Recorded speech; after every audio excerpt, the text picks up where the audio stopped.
this finance treasury come, igolong hab. Okay, for the provincial government too. M2 come igolo same account, but they have more say on that. So they have say on that, the money from the provincial government support funding. So the steering committee, what's the role of the steering committee? It briefed us on that, and it briefed us that money will assist the police personnel. Even I made mention, even we know that police, they had funds.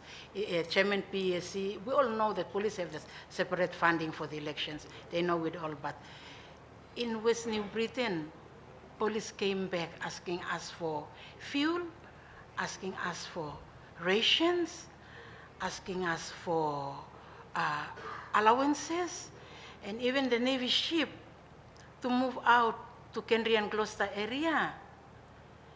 They still need rations on board, fuel.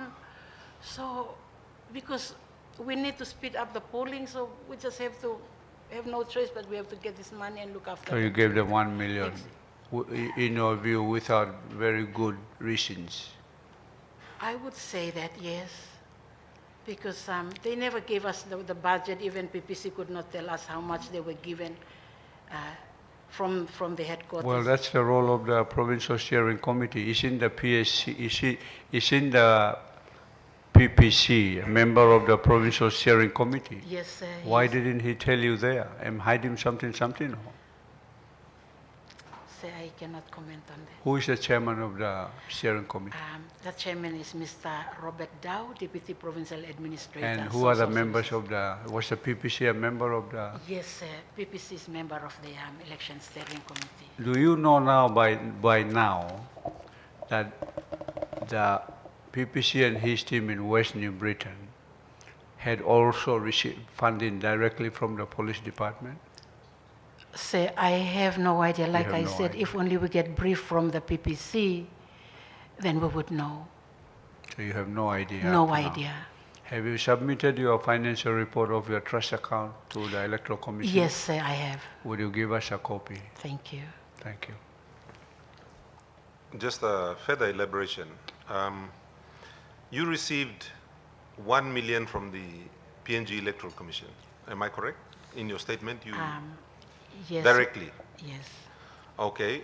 Now, are you aware that the PNG Electoral Commission received a total of 311 million from the national government? Are you aware of that as an employee, as a manager, electoral manager in your province? Were you aware of that? No. Okay. So out of a total of 311 million that went to the Electoral Commission, and I think the police command received 156 million, Defense Force, I'm not sure, maybe what? I'll have to find my information, but in any case, police 150 million, PNG Electoral Commission 311 million.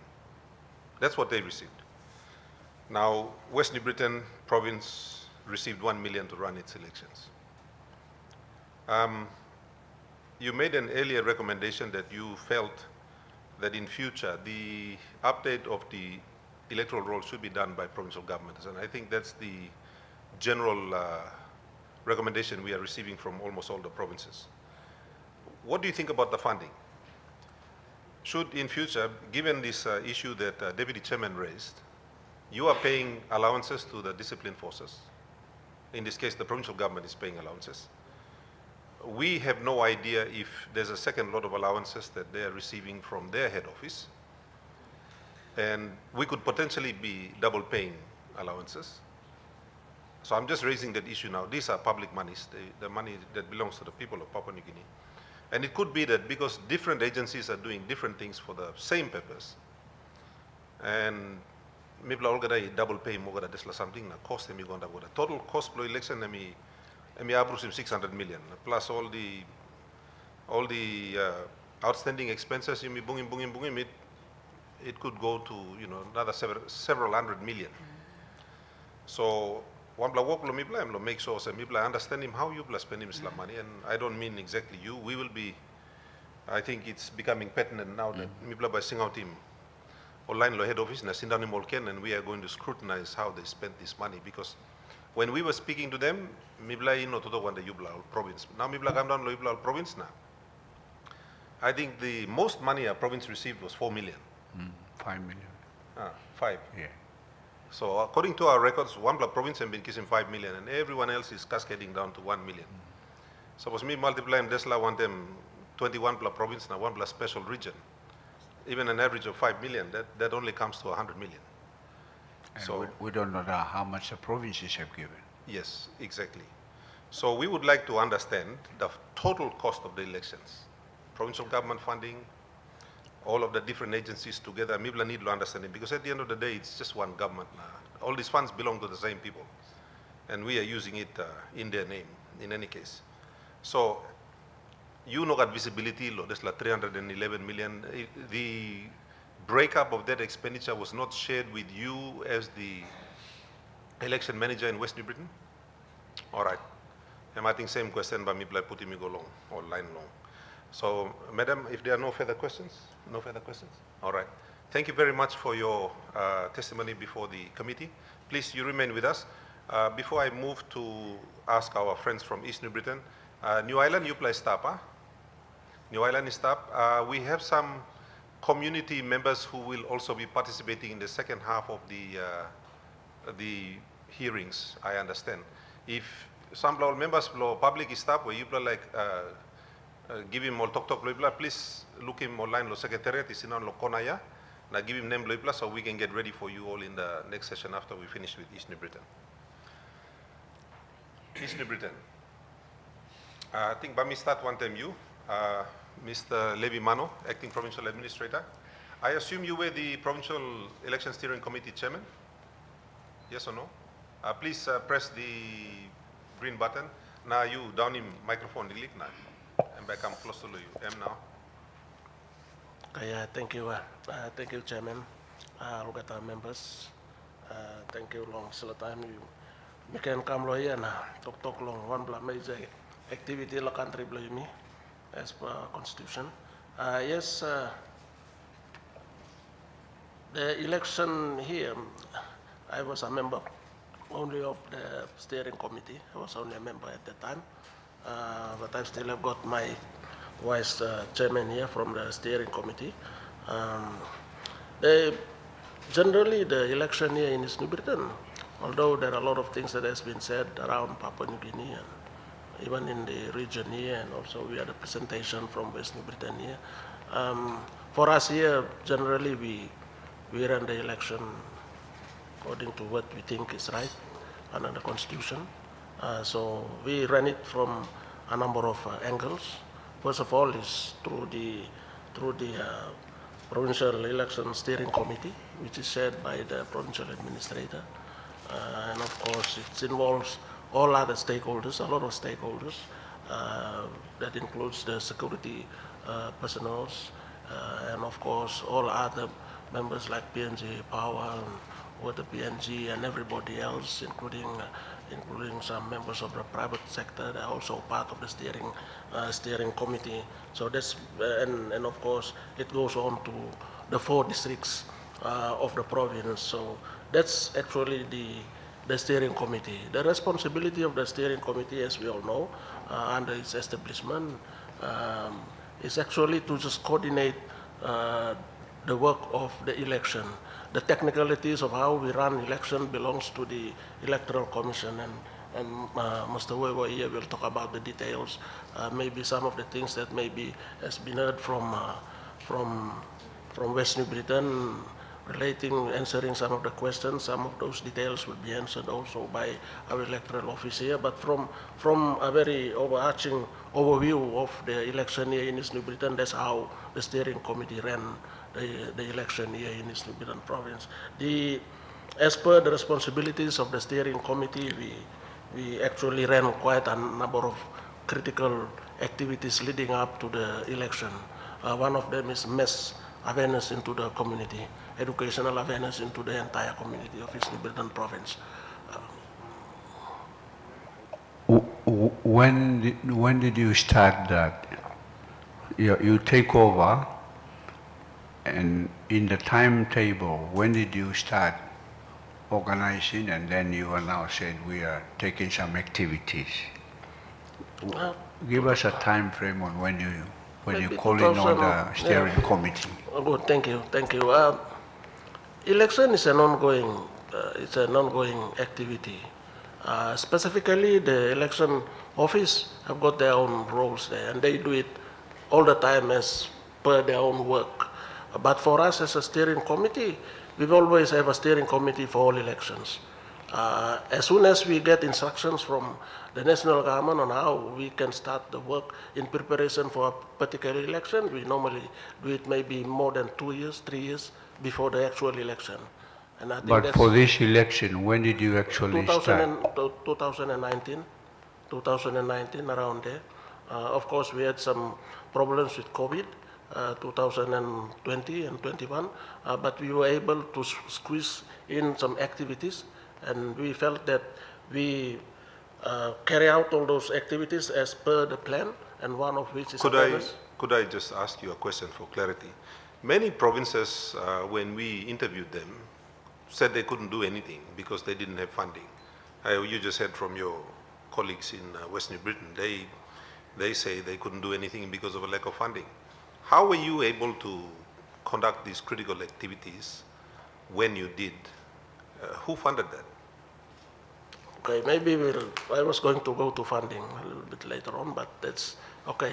Funding, the issue of funding, we know that the Electoral Commission has been allocated funding, but we as a provincial government, we went into the Provincial Executive Council and we sourced funding to help the Electoral Commission. So you're saying that all of these critical activities, the awareness and everything else which you carried out was funded by the East New Britain Provincial Government? Yes, we went into the communities, but we didn't need to use a lot of funding because we've got our staff. Well, that's another interesting point.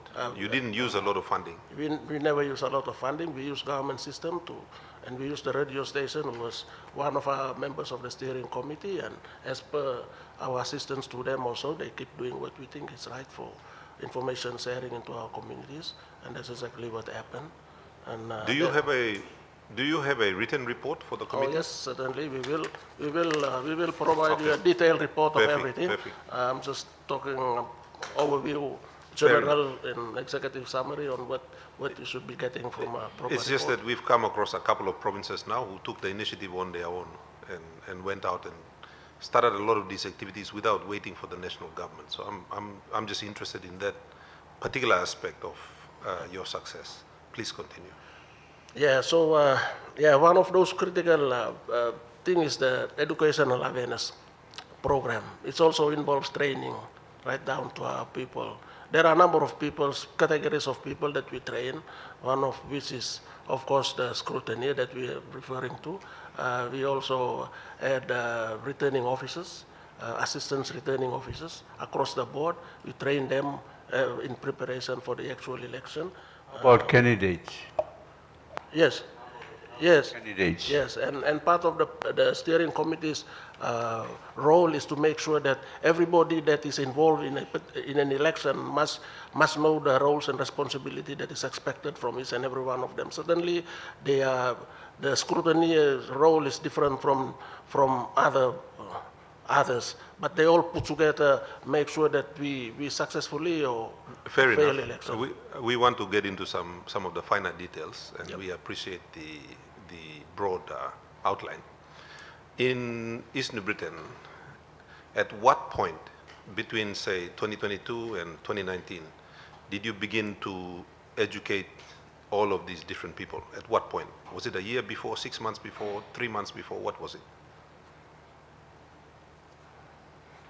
Normally it's a year before. So you started 12 months out, Yes, certainly we had to do it.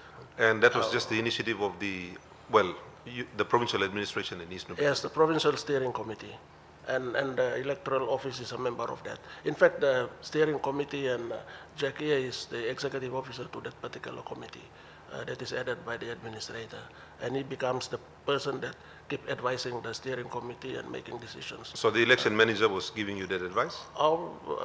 They are part of us, and they are. But it's actually the initiative of this provincial government that we make sure that everybody knows their roles and responsibility comes election time. Mr. Mano, in terms of the human resource requirements to carry out those activities, those structures are entrenched in your provincial administration linking the election manager's office. You have dedicated trained teams in your overall general provincial administration.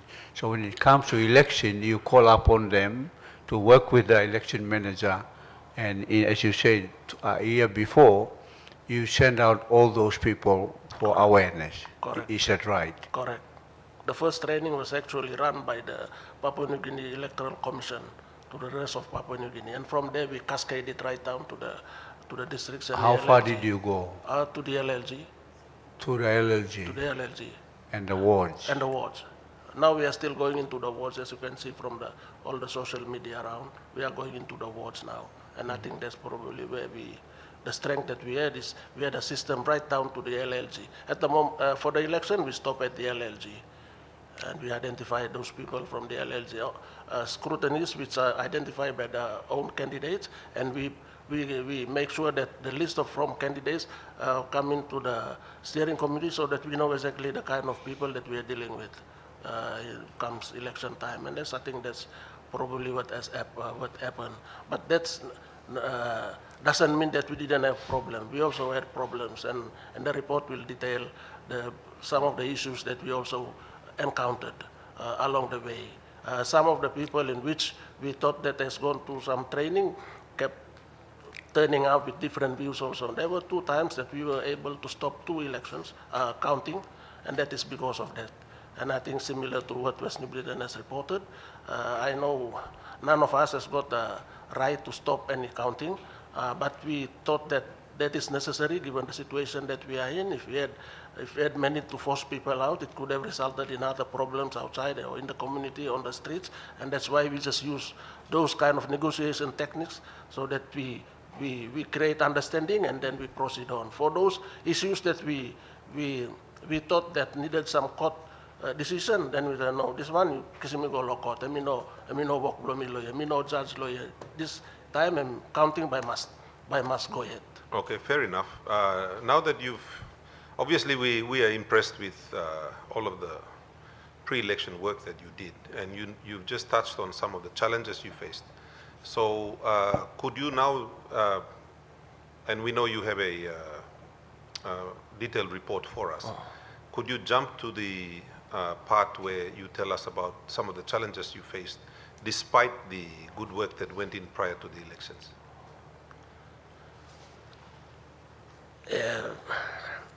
As I said, that doesn't mean that we never had any challenge. One thing that we also did, maybe we didn't do it in the past, in other elections, is to get all the candidates. We had a total of 96 candidates altogether, out of which there were 7 female, and the difference is all males. So as soon as they nominated? Yes, as soon as they nominated, that's the number. Advise us how you process that candidates. How did you manage it? They all nominated, you got their names, and what happened? You announced in the radio, or what process you used? Kamimu Okima workshop. Did they pay for their own attendance, or what happened? Yeah, later on, how they nominate and how they got registered must be, and their name comes back here. Electoral office will say part of that. But what we were interested in the total number of candidates, which we tried to mobilize.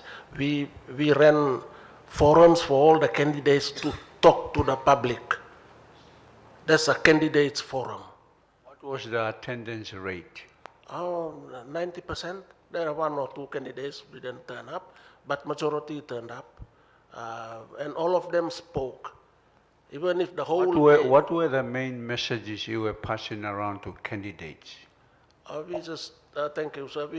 We told them, you talk about your platform, so that it gives the opportunity for everyone in the province to listen to your ideas, what you expected to do the moment you win. And so all of them had a chance to talk to the public. We use mainstreaming and we use the local radio station to get people to listen to all their candidates. And I think that's basically the kind of things that we did, and maybe it also helped so that all money sabe long usat man oli bok lobo tim oli like mem lo come up leader belong all. And so we thought that generally the people did speak. We had one open electorate that declared from the primary count. And then, of course, the other two, and then the last one was the regional. Of course, regional is always last because we normally get all the boxes from all the other districts coming back here into the central. But going back to Chairman's comment on issues and challenges, I think first of all is the issue of funding. And I think I just got it again now, that there were a lot of funding going around. I think up until now, I think we still have 1 or 2 service providers that we need to pay. But they are faithful partners in this walkabout now, let's stop. But surely we should be able to honor those commitments. But we still think that the funding should have gone into where it's supposed to go.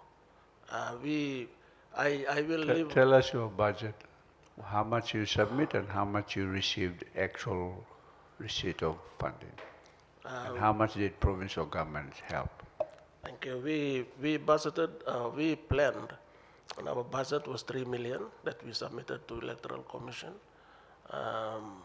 What the figure that we got, our electoral officer will report on that. But the 1 million I was referring to is actually from this provincial government. It's from our own source, and I think that's what the provincial steering committee will always be referring to. So everything that we did was actually based on that, because that was basically from the provincial executive council that we sourced the money from, and I think that's the also signature belong chairman law this 1 million. The other that were coming in, we go long yet long electoral office yet. But we play one time all. So all some la claim only settle him long up. Some la claim and me play lawyer. Me play mainly all allowances. Now logistic support belong all assistant returning officers. So that all officers belong me play long LLG. All LLG managers all KIAP. So you're saying that fund from the provincial government was not parked in the provincial election trust account? You were managing it separately from the trust account. Is that what you... Yes. We have an accounting system. You may also realize that during the time the IFMS system collapsed, and so all the money was going into COVID, and then from there all of us are drawing out from. So we had actually got the approval from the Provincial Executive Council to draw out the entire money for provincial government from the provincial government operating account into COVID. And then from there we draw out.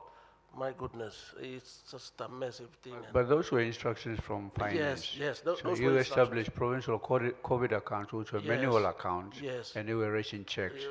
Yes.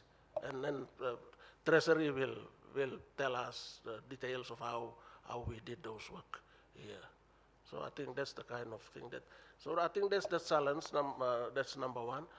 Number two is actually the common role. Like West New Britain, me play sorry also. Me play tani mof samplaman lo voting time. Very, very sorry. What was the proportion you think got turned away? What's the proportion of the population that didn't get to vote in East New Britain? Generally, from the voting population, maybe 57%, and it's in the report, 57%. So over half only but so 57% of the registered voters voted. Yes. The others, either they did not turn up, and I think it's here in the report, either they didn't turn up or they are not on the roll. They're not on the roll. But for those that were on the roll, you only had a 57% turnout. That would probably be the lowest in the country. Yes, that's and you will have our reports, and that's why it's a real issue for us. Just clarify it properly. I understand that Your common roll enrollment, is putting the question different way around. How many of the voting population enrolled in your 2022 common roll? What was your estimated voting population in the province? And how many of that percentage enroll? And of the enroll, you are saying only 50% came and voted. I don't think that's right. I think we almost registered the entire voting population. We were also requesting for Form 11 at the last minute when we thought that there were some people who were not included in the common roll, and we never got those. So your estimate of total enrollment would have been, of the voting population would have been what, 80, 90%? Yes, around there. And then when it came to voting, Did you, 57. did you reconcile that with, say, your ward record books? Did you do that? Yes, So you plan reconcile him electoral roll blah blah want them ward Yes, record book, yes. and you think that most of your people were registered, were registered. so around 90%. Yep, So that means your level of, if you are correct, then your level of registration of voters would probably be the highest in the country as well. yes, and that's why we are saying what we are saying. How come you are able to get up to 90% when most provinces are saying they could only register up to, some of them 60% of their voters, and you are up to 90 approximately? As I said earlier on, we've got a network right down to the LLG. Our vote recording book is on track. The Electoral Commission allocated, what, a 35% in, was it? 19%. 19% of the voting population, they calculated it and then they gave you the Form 11s. Now, if you received 19% of the Form 11s, just like every other province did, how were you able to get almost an accurate roll? All the forms filled up. Honorable province, only kisim sila 19%, now only film, now only run out, they tried to get more, they couldn't. In your case, you got your 19%, which was commensurate to your population. Now you hit him 90% of your registrations. How is your roll more accurate than, say, your neighbors in West New Britain, where Blongoli no accurate? I'm trying to understand that. I see something good here, but I'm trying to understand, Yes. because what did you guys do different? Our vote recording system is okay here. So you play using, Although there are some discrepancy, and we try to reconcile that with what goes to the electoral roll, and we thought that it should be the same. so Electoral Commission, he accept him, Yes, reconciliation, blah, blah, want them ward roll. They accepted that? yes. Did you use that as an argument with them and they accepted it? When it came back, and that's why the next recommendation that I will make is for that particular activity in the electoral roll in preparation for future election, it must be decentralized to us in the provinces, so that we connect those figures. And if there is any discrepancy, it must be a recommendation from here to the Electoral Commission to do those work. At the moment, it's from here right down to there, and they expect one of us to be there to reconcile everything, and then it goes back here. There are certain villages that name Blongol and one kind, but those people in Mosby don't even know this, and we are the only people that knows this, and that's why. And then there are people who are namesake, and the computer system probably can delete one of them, and those are realities that we also saw in preparation for 2022 election. And so there are a lot of work that we should do around this common roll establishment, so that it corresponds with other systems from National Statistical Office, in which we are also doing. But that when it goes to Electoral Commission, there are also another system that they do, and they also do Form 11 that is not part of the vote recording that comes from National Statistical Office. And we are having trouble in doing that. But we can easily do it successfully if it is decentralized to provinces and districts. Your vote recording system, you advise in the committee that it's well established. that there is that process. How long have you been working on this to say that our world recorders and the world record book is credible? In other provinces, it's all over the place. We are not saying we are 101% correct in that. Time block kiap, 100% spot on. Because kiap sa stop lo place. Stop lo place na round stop. Lo place na collect him. We dropped off in this New Britain, like the entire country, but we are trying to just re-establish. In fact, while we speak, there are some training going around in the wards, in our LLG at the moment on this word recording thing. And so we feel that there should be some recognition on that word recording system, so that it also informs other systems, which now one of them is actually the common roll.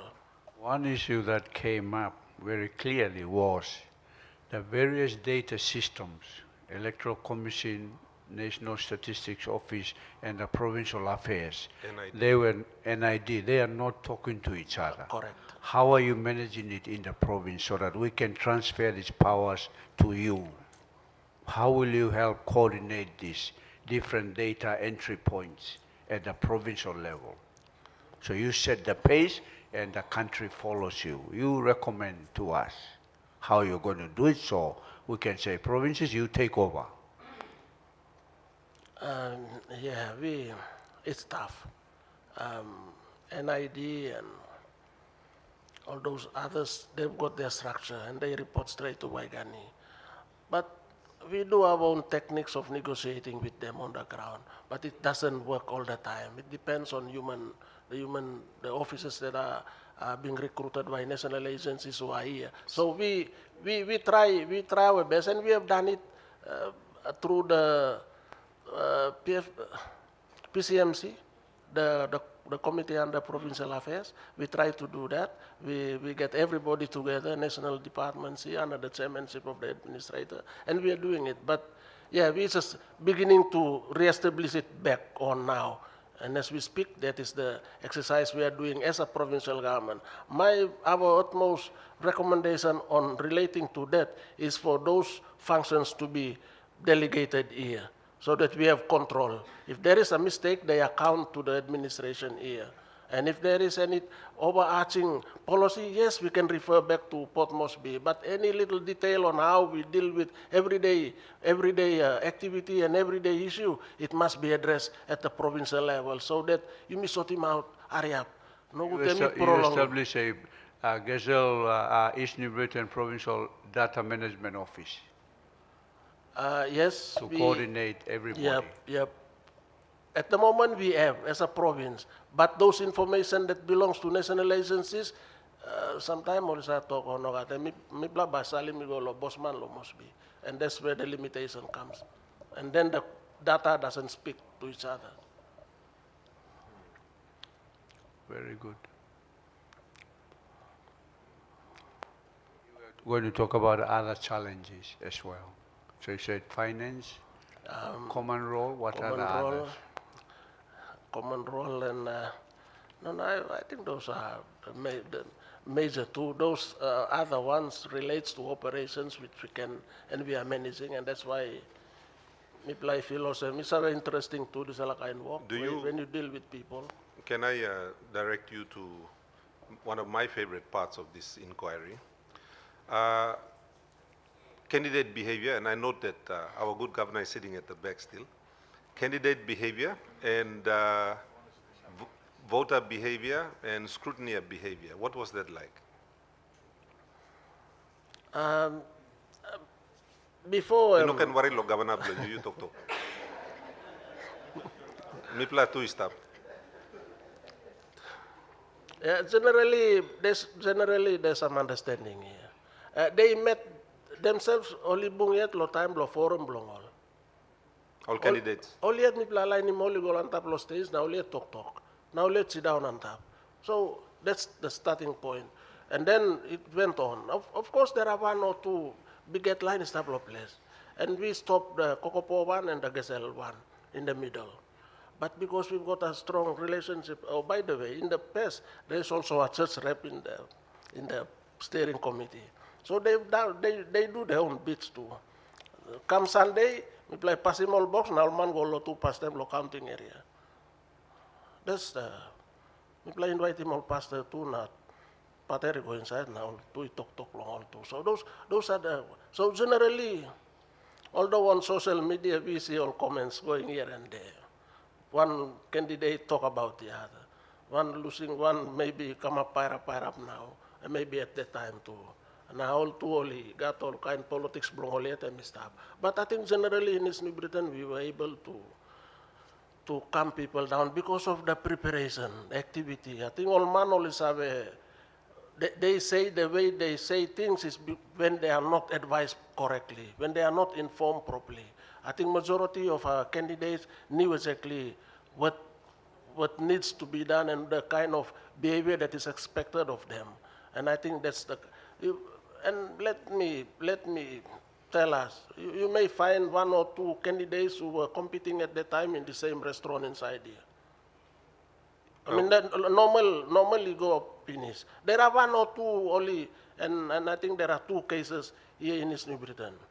Two cases stop law court. I don't want to talk about that, but that indicates that there are still some issues, and I think those issues I raised them in the challenge and issues that I raised earlier on, which has resulted in the things that we are seeing today. And I think if we correct those, I think we may safe na peaceful election that's all from day one to one day you talk long.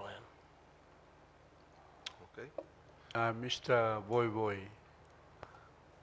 you are the election manager of this beautiful province.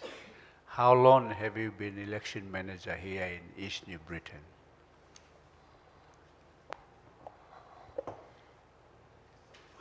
Thank you, Deputy Chairman. I think as I transferred down from West New Britain, 2013, I think there's two general elections I conducted in East New Britain, two national elections.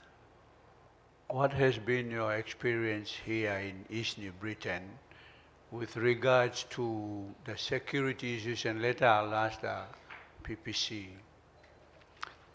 We were told that 2027 elections will be worse than 2022 in the country because of candidate behavior and supporters' behavior.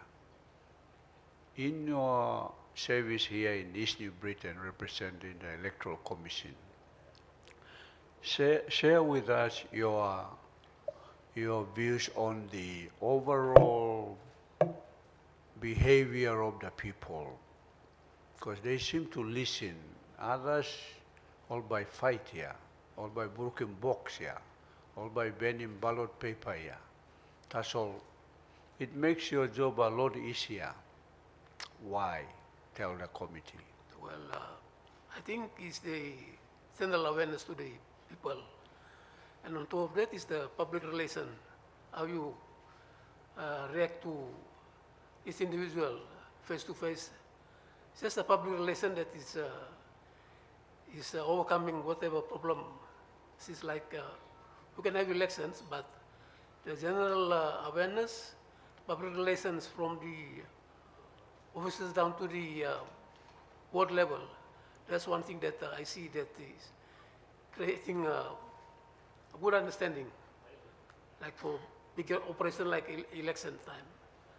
That's the main thing, how to cooperate or assist with the eligible voters plus the ordinary voters, whether it's a small kid or elderly man or just public relation that you can give out to them, and then you can convince them this is right, this is wrong, and they'll follow on from there.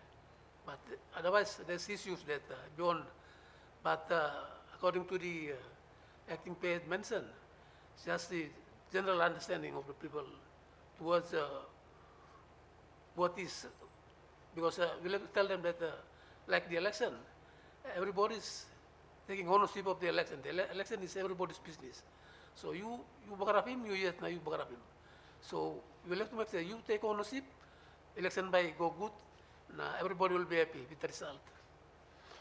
Very good. Your counterpart, Ms. Kelton, complained about poor response from your headquarters, Electoral Commission headquarters. Your experience with your headquarters with regards to your requests, and had yes. it been not been good, had it been that you did not have a good provincial government and understanding provincial administration, you probably would be having difficulty like other provinces. Yes, that's true. Working with headquarters too, sometimes we get a bit of problem from the feedback from our headquarters. But then when it starts from headquarters, I'll go back to the provincial administration and I discuss with them, this is the problem, and they come in. But otherwise, yes, Can I ask you a pointed question? How long have you been with the Electoral Commission now, sir? about 45 years. 45 years, so you're close to retirement. I'm retiring So this you have year. nothing to lose. I'm retiring this Good. year, so that's it. I'm glad to hear it. Thank you, Chairman. I'm glad to hear it, and thank you for your fine service over many, many years on behalf of the government and the people. You've both indicated that it's very difficult getting funds down, and I'm sure you've got some recommendations there for us, given you've obviously got a good working relationship with the provincial administration and of course the provincial election steering committee. I beg your pardon. So now, given all of that, what sort of recommendations can you make to us? I hear your colleague and the recommendations she has made. You've heard some of my comments. 311 million gone to your head office. I'm not sure how much did you receive because your deputy administrator, he's not aware. So perhaps give us an outline of that. You plug Mamas Manilo, head office, lo halibim yubla lo desla election, one. Now two, your recommendations. How can we make things better so that elections law, lo is New Britain tasol all get an province by Iran good, given some of the experiences that we've seen now, particularly lo Yupla lo team East New Britain. Okay, actually, we budgeted for 6 million, 6.5. 6,599,773. 900,769 for enrollment period, for the update of the electoral roll, for the 4 open electorates in East New Britain. And the actual 5.69904 for the actual election operation. But on top of that, apart from the roll update total, we went into the election with 5,699,000 and for Toya, for Kina. So That's what? the actual. So what did you receive in cash? Actually, we were given monthly or quarterly, or sometimes the funding Okay, never come in on time. Total you kisime mamastre. Total mi kisi mem 1,986,560 from that 5.6. So you requested 5.6 and you received 1.9. 1.9. Yeah. Okay. But on top of that, half that it got all back. So for payment of RO, vehicle hire, roll update allowances, and the 3.7 million. That's for payment of the The allowances, huh? allowances. So that was made from Mosby. Yes. Okay, the allowances that the provincial administration paid, what was that for? The allowance, that was only a counterpart funding. The allowances for, especially the enrollment period, because we didn't get the money quickly. So what you're saying is not just for you, but perhaps even for Western Britain and other provinces, all of the election allowances were paid from Mosby. You never saw that. Yes. So are there any outstanding allowances still to be paid? We still have 250,000 outstanding to be paid out. All right. Plus, on top of that, we had just negotiated with the provincial administration again on the 440,000 that PNGC did not give us for the counterpart funding for the counting period. counting allowances. That's 440,016 I'm still outstanding. still outstanding to us. So lo first half lo totok lo you toko sem des la all ogra allowances only pay lo must be. Now you toko sem only pay part belong em tasol. This allow on the payment of counting allowance. That's why I said we employed too many counting officials, and we went over the time limit of the counting, which is placed along. The counting period was extended, so we have to extend our counting too. So that's why it incurred this counting allowance equal public league. So when we submit the counting officials and the number of hours they worked, they only paid us half only, and the other half they told us to go to the provincial administration and we'll negotiate again for the other half to be completed.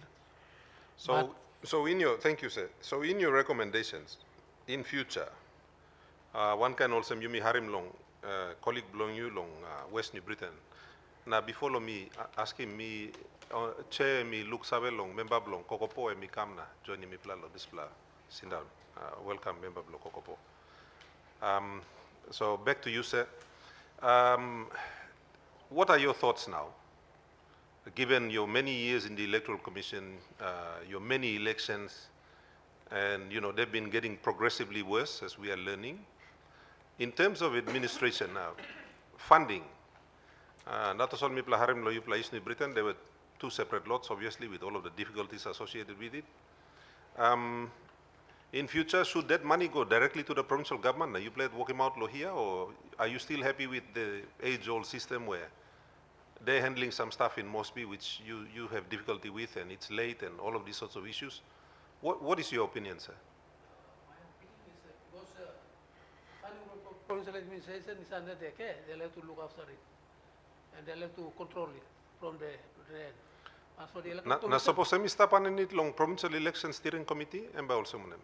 Because you are part of that committee too, are you not?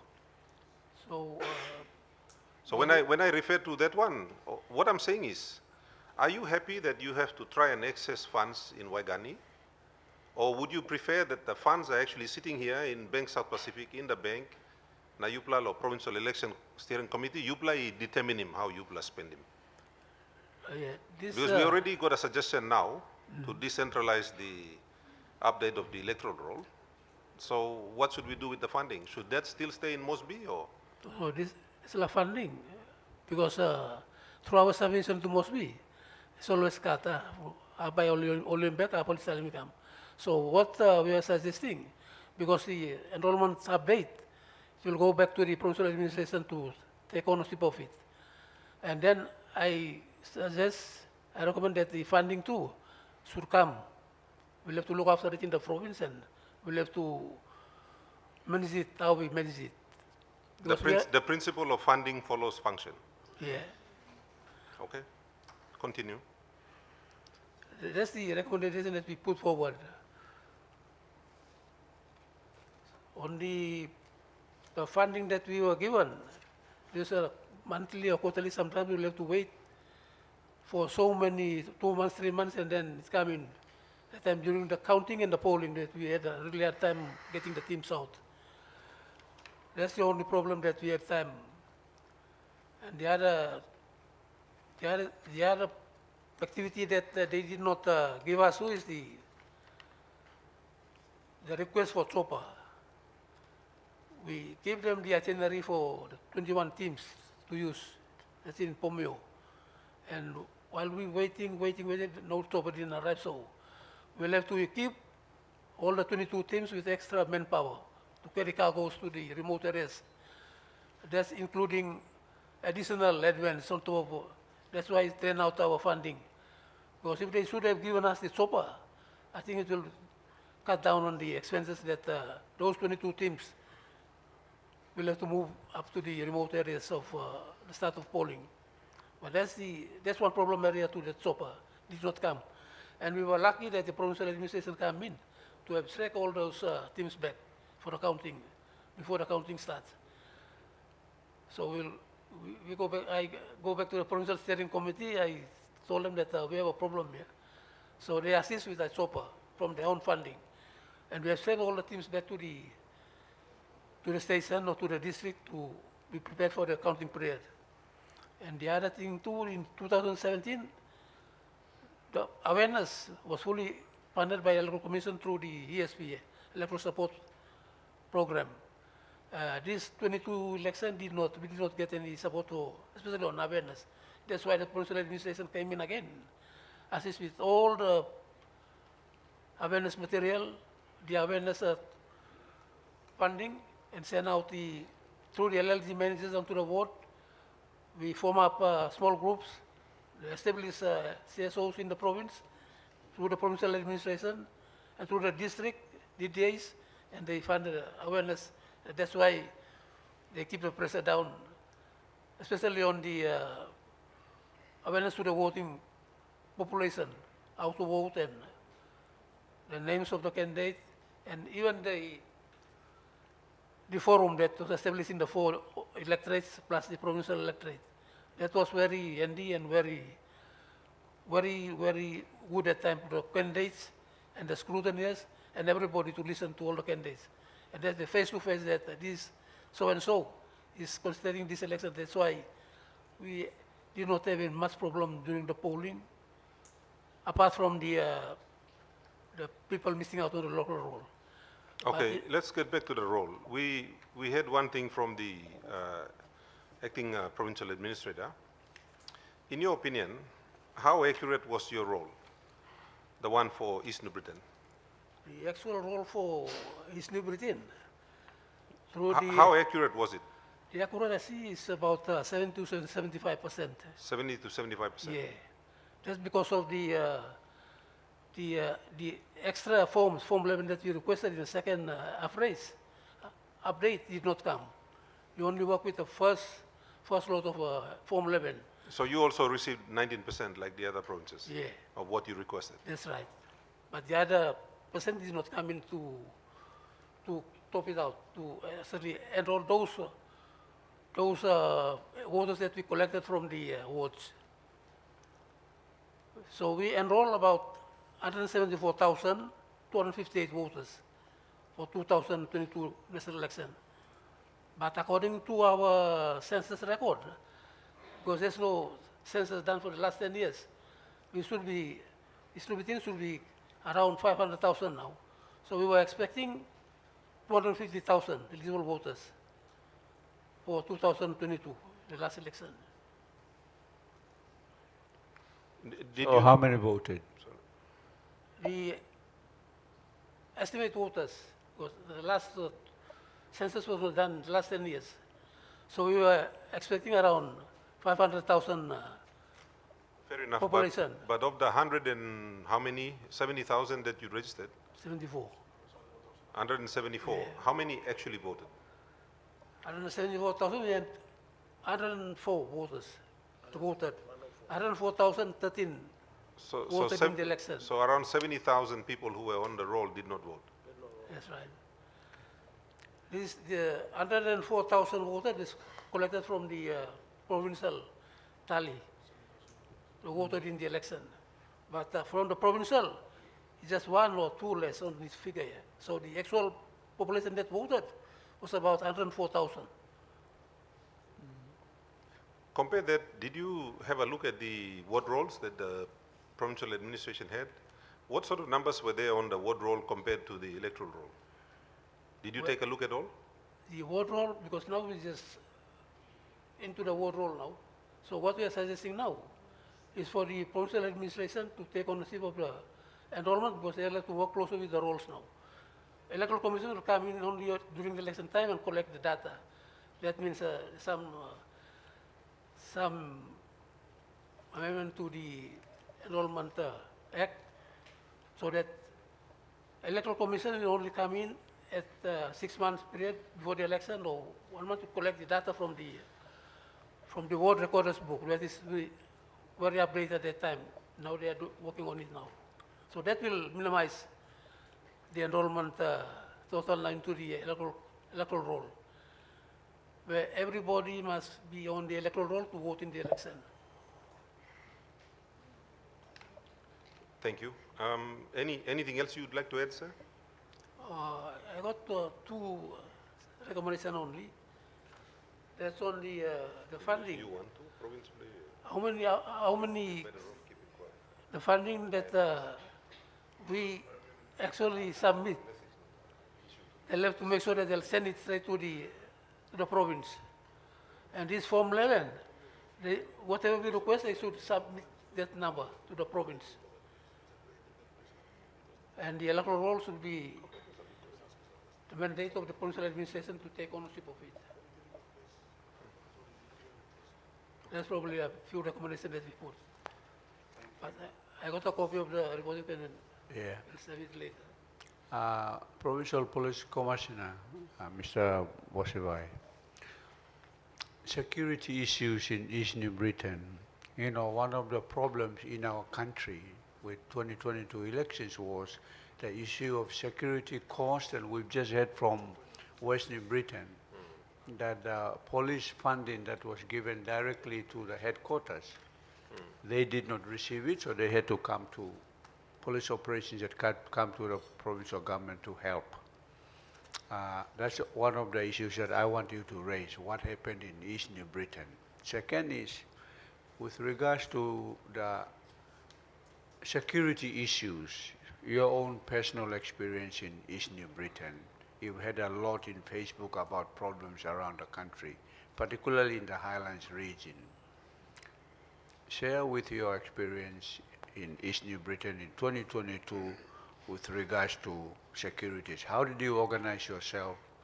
Did you actually identify red spots through your surveillance intelligence system? Do you have an effective intelligence system to inform you well beforehand that there are areas or candidates or supporters that you list as someone that will provide security issues? Share with the committee.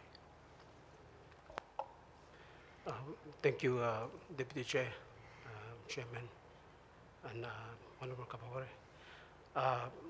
With regard to the security operations for the national general election in East New Britain, preparation for the election started around 25th October 2021. So that was following the issue of the general order. The commissioner did issue a general order for the election around that time. So after the issue of the order, we started its divisional and provincial command started doing preparations for the election operation. So for East New Britain, I came in actually. I was one of those 3 officers that got transferred during the period of the elections. So I took post here in East New Britain around late April, just before the issue of writ. So the election preparation was done. They had according to the commissioner's orders, there were 4 phases. There were 4 phases of the election, which he wanted all divisional and provincial command to prepare the operations. There was the preliminary phase, pre-election phase, and then election proper phase, and the post-election phase. So these are four phases of the election operations that were undertaken.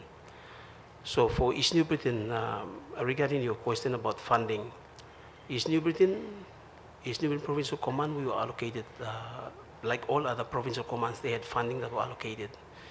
We got allocated about 119,000 kina, from funding from the police headquarters. So, Sir, just one clarification. That funding you received, is that inclusive of allowances? it's not, no, it does include, that's separate from allowances. So allowances were paid directly from Port Moresby? From police headquarters, yes. Continue.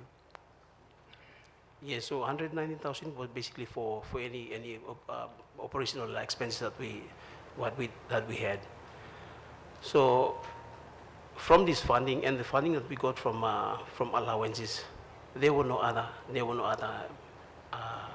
funding requirements, other funding needs that came up during the election.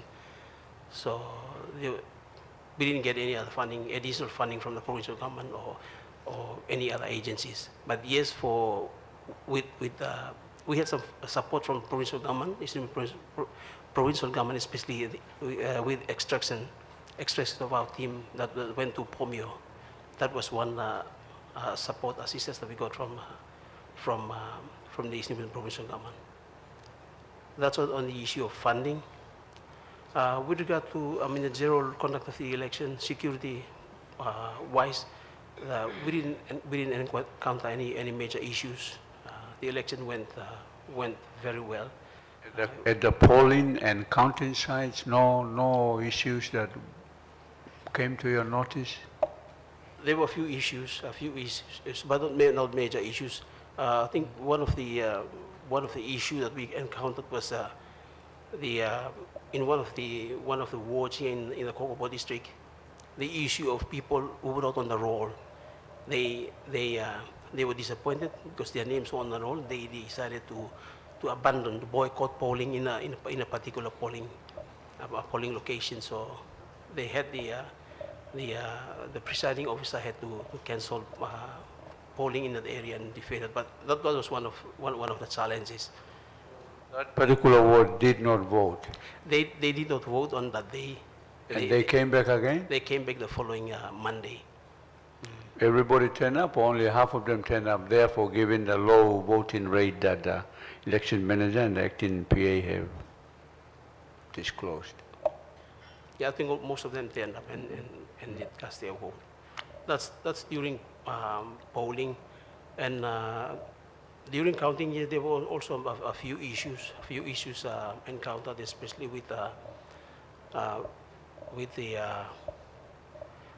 this is in East New Britain. One interesting thing that I observed in East New Britain during the election was the cultural belief in witchcraft. So that was one of the we had two incidents where supporters of certain candidates were accusing others of using witchcraft. That was especially in the Gazzelle electorate. For what? Witchcraft for, I don't know, manipulating voters, or I don't know what it was, but... Or changing the vote 1 to vote 3, that type of... Did they take them to court, or how did you manage it? They manhandled, one person was manhandled by voters of for another candidate, so the police had to intervene, and they wanted that person arrested and charged for sorcery. So with the police intervened, they took the person, but it was eventually had to be released because nobody wanted to pursue that. So well-behaved people, I can see the amusement on the faces of the people of East New Britain who are seated here. Highly literate society, very well cultured, that's all. Kambang na kawari make him now. You may got problem long. Sir, I wanted to ask you, how long have you served in the force? 24 years. 24 years, and so I assume you served in some other, during elections prior to your deployment here? I've served more, like most of my time I served in Bougainville, and I've observed elections here for... In Bougainville? In Bougainville, yes. Oh, that's interesting. I think we come to Arab tomorrow, huh? And that's one particular area I'm interested in. It's good we've got you here.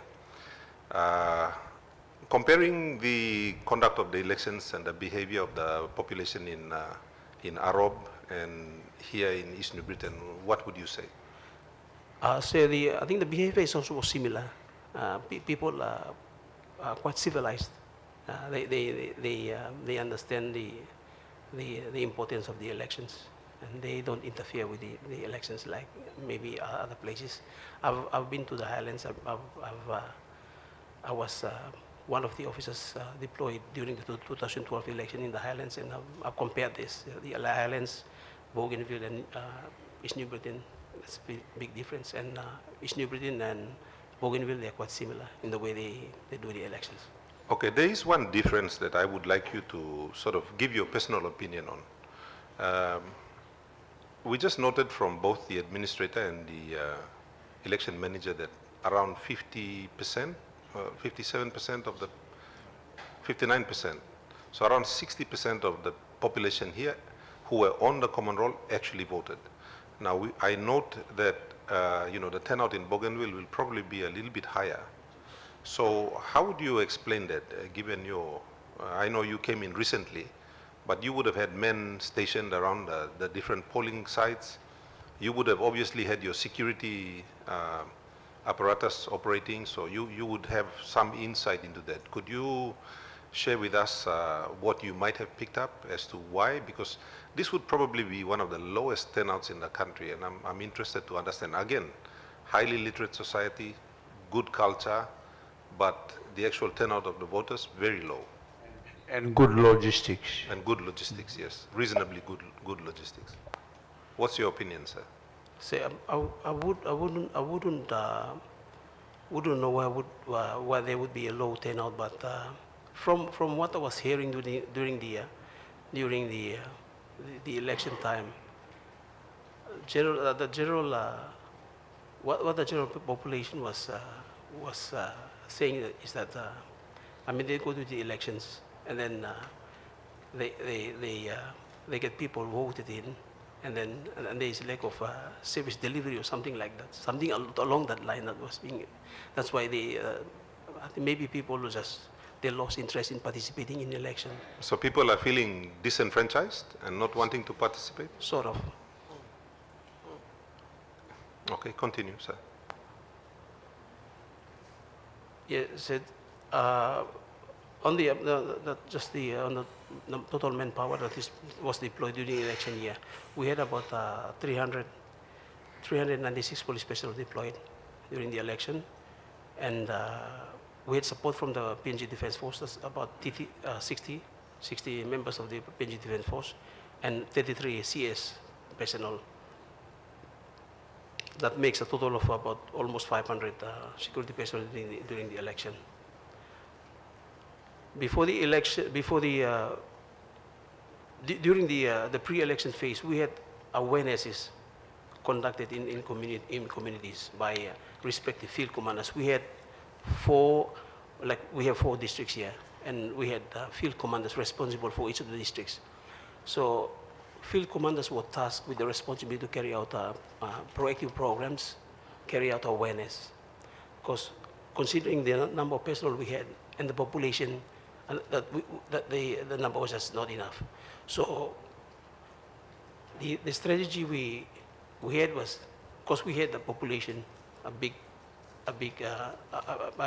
population. So we thought that we needed to empower the people. The people needed to take ownership of the election. That's why we had we had teams going out conducting awarenesses on the elections. So maybe that is one thing that contributed to maybe a quiet election year. A few awareness that were conducted, same as what the electoral people are doing. Your awareness was separate from the ones that the acting provincial administrator, Mr. Mano, was talking about. You had your specific security awareness apart from the normal administration ones. We had our own awarenesses. Yeah, so that was basically the intention, the aim of the awareness, create awareness, make sure people understood the elections, so that they could take ownership of the security of the elections. PPC, did you say you also served in the Highlands during any of the elections? Yes, I was involved in the 2012 general elections in the Highlands. Not 2017? Not the 2017. You've been in the force for over 20 years? 24. The issues of high cost of security, I'm sure you are aware of it, and the issues of security of handling ballot papers and ballot boxes, movement from the polling sites to the areas for counting their security, and police personnel are heavily involved in accompanying the boxes to the police stations or wherever they are, and high numbers of personnel involved in looking after this paper origin and ballot boxes, high cost. options. How can we minimize the security cost of our elections in our country? Options to the normal voting, the normal command roll, we're talking about ward. How about using IT so we don't have to have ballot papers, we don't have to have ballot boxes, we don't have to have security running around to the storage areas? What's your view? Because we don't want a high-cost security election in 2027. Thank you, Deputy Chairman. I think in our report, our recommendation on the elections, we had recommendations on, to improve the elections maybe in the future, to avoid issues of election fraud or illegal activities during the election. Maybe if a system of voting, a biometric system of voting can be introduced, I think that would address all these issues. I wanted to come in on that point. From your 24 years experience in the force, have you come across any instances of election fraud, now that you've mentioned it? I'm interested to know from officials who have been involved in the elections, have you come across any instances of election fraud yourself? Yes, during the 2012 election in the Highlands. So you've come across it in the Highlands? It was very prevalent. On the coast, you haven't come across any instances of fraud? No. Not in Bougainville and here in the last election. Could you, just for the interest of the committee, the election fraud that you witnessed in the Highlands, could you describe some of that, just broadly, because obviously that's 2012 and we're not a court of law, we're just interested in what those things look like. Double voting, people voting twice, coming in, and then there is this incident where there are two or even three polling booths in the same location. People walk in the first polling booth, they vote, and then go out to vote in the second polling booth, and then into the third. So polling three polling booths in one location. I've never seen that in my 24 years. That was the only time I saw it in. Well, I've never heard of that in my entire life, to be honest with you. And I'm sure most of the audience sitting here, including perhaps my two colleagues, I've never heard of that. So I've never heard of that. So three polling booths side by side. Side by side. We also were caught by surprise. We weren't aware that there were three polling booths. And security personnel were there? All security personnel were there. You just allowed it? Well, there was no choice because. Why no choice? But you had the law, you had the uniform. That's right. Yeah. Tell us. Describe that situation. Describe what was the it situation. Why did you just allow it to happen rather than you stop people of East New Britain are go and interested stop now. two polling sites and one tussle? Why? Why you just looked at it? You had the power of the uniform. So, thank you. The people were ready. It was almost 9 o'clock. People were ready to vote. We got deployed there, and everyone was there. We were surprised that there were three polling booths in the same location. Was that unusual? I mean, have you seen that in other places? It was unusual, yes. Now, may I ask him the Solwambla silly question? Did they have like 20,000 voters there, so they needed three polling places? I'm just playing the devil's advocate here. To clear out the voters, or what was it? Or same line, Tasolo, vote na. Public and Sana Blue Look Tasolo. How did it work? I think that's how it was designed, so that people could vote in all three locations. But we managed. We tried our best to stop it from going to the other polling booth. Is that documented anywhere? I mean, was there a report ever produced of that incident? I'm not really sure, sir. Okay. Well, very interesting revelation. I think, look, Mibla likes threatening this election. I mean, I think Yes. all of you here plus us, we are keen to fix it because we cannot pass this on to our children the way it is. Something no good na by me just end off here. So it's really interesting. You know, we were up in the Highlands week before last. And in the Highlands, they did admit a lot of the admissions actually came from police, senior policemen, which is interesting. So do you have any other recommendations for us, or you were going through that and I interrupted you? Also, I think it's just a few recommendations that we had in our report. Most recommendations are for our own agency to deal with, but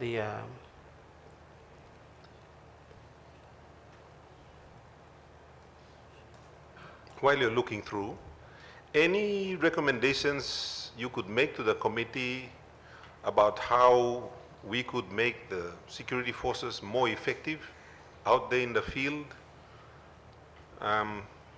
protecting the electoral process, from your opinion?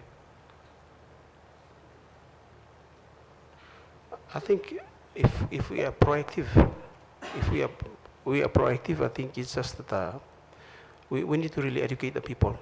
We will not need more security personnel if the population is educated, made aware of their responsibility. The people need to learn to take ownership of the election.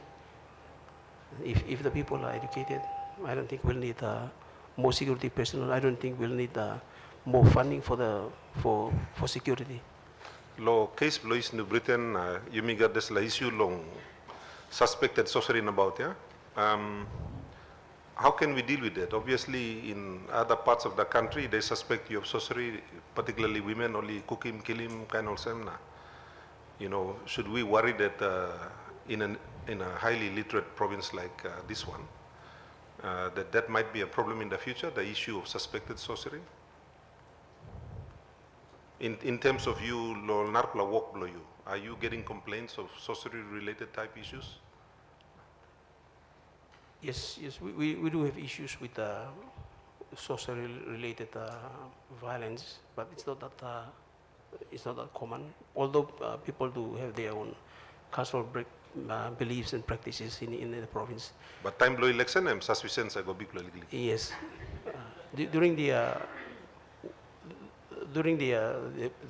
counting, polling, accounting. During the counting, we had to seal the container at Kokopo police station every night after the team arrives, because there's belief that the spirit will go into the containers and maybe manipulate the ballot papers. I don't know. So that was one of the challenges. Every night, police, we have to allow people to come and seal the container. Maybe that's something. The issue with the issue with those beliefs.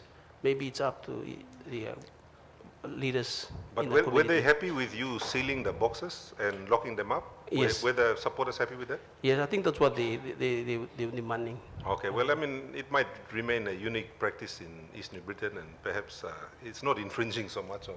Well, I've had 6 elections, including my by-election, and this is my 5th term in Parliament. One reason why we send our security personnel, my own candidate security people, to go and 24 hours watching the container is because of our belief that some policemen align with some candidates. And so all by workload midnight, now go open box and send some ballot boxes. Those are the fears. So everybody is there watching like a hawk. Any of that, your experience? Candidates come in and say, 4 o'clock in the morning, this is the box I've marked, you go send some display. Any experience of that? No. No, God. No. Mr. Mano and Mr. Boy Boy, how many women candidates? 7, I think. 7, So, and none of them won. unfortunately. No female candidate won the election. Could you move the microphone closer to you, please? In terms of women candidates and their chances of winning in the national election for the open seats and provincial seats in East New Britain. There were 7 female candidates contested to the 5 elections in East New Britain, but none of them won the election. They were eliminated, I think, the 5th round. They were eliminated from the primary count in the 5th round. So they really didn't do well at all. No. One of the candidates in Leh, when we were there last week, said this, and I quote, "Mania strong to Masya, mi plano na buini molia, only got money power to ya."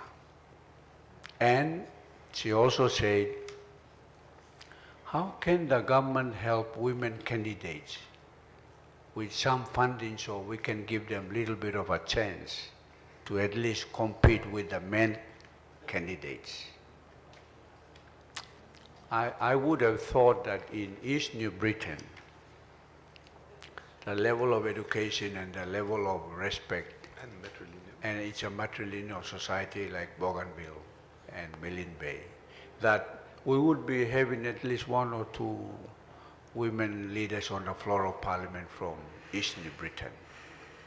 What's the problem? How can we help our women to be on the floor of Parliament? Is electing process the only way to do, or should we invoke the constitutional provisions for nominated women and increase that number so that we have at least 20 or 30 women on the floor of Parliament?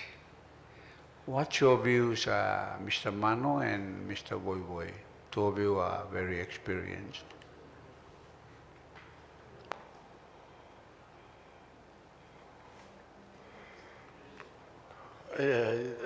Thank you, panel. It's a very strong and tough question. In fact, yes, we also thought that these 3 provinces should be having women on the floor of Parliament. I guess maybe maybe it's a lot to do with culture, our culture. But when you talk about culture, we are a matrilineal, and therefore we thought that they should be there at the forefront. They are the foundation of everything that we do. Tell us, Mr. Mano, in East New Britain, why are they not voting for women? What's your observation? They don't cover the same area, they don't dish out money, they don't host rice and oxen palm meetings in all their campaign areas. Is that why? Yeah, maybe that's my personal observation. I think the dynamism in what we are doing today has shifted away from reality. That's my personal view as a citizen of Papua New Guinea. And people today think that what matters is what we see, but not what we think. Women are the power base, but a lot of things in them are what they think that should be done, but that's not what people want to see. Money na kago e misabe big plamotete. Okay, going back, we've had elections since what? 1964. Na inokat wanpla Mary